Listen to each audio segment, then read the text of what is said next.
Welcome back to our special July 4th edition of EWTN News Nightly. While many came to the New World from England seeking religious freedom, Catholics long faced persecution in the colonies, which meant they were forced to worship discreetly and sometimes even in secret.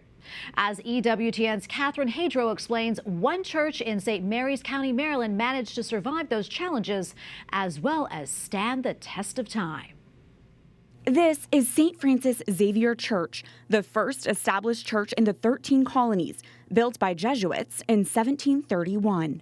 It was built during a time when there was a lot of persecution of Catholics in Maryland. Catholics were not allowed to build churches. And so this was originally built as just sort of a meeting house. It didn't have a steeple, it didn't have the vestibule or the sacristy. And then those parts of the church were added on later. So it's sort of built in pieces, which gives the church kind of a unique appearance. These are the pictures that we have of St. Francis Xavier. This is the oldest picture here from the 1880s. And then you can see that they were farming right up the front of the church. And then this is the early 1910s. This is why this place is so sacred. It was the only space where Catholics could practice their faith without drawing attention to themselves. For that period between the beginning of Maryland and the Revolutionary War, they only had 40 years that Catholics could openly worship.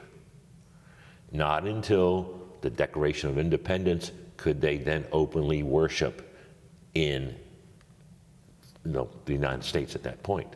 This church also served as a place to discuss the Revolution and other important matters. You sit in here in this pew and think about, through the years, the Revolution was talked about in this place. Slavery was talked about in here.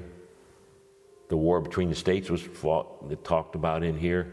It was this search for religious freedom that motivated Catholics to support the Revolution. The manor house where the Jesuits lived in community was transformed into a hospital during the war. 50% of the soldiers there were Catholic. It has been 248 years since the Declaration of Independence not only freed this country, but also gave freedom to the members of our church. Many of the families here today have roots, very, very, very deep roots in this area and in this parish, where their families have been members for many generations. This is, yes, it's a very historically significant place and historically significant building, but it's also a place with a very active and vibrant and faithful practicing, Catholic community here as well. As you look at St. Francis Xavier's intimate church in St. Mary's County, it's a mix of past and present. But one thing is a constant. The love and protection of our Lord will always stand the test of time. Catherine Hadro, EWTN News Nightly.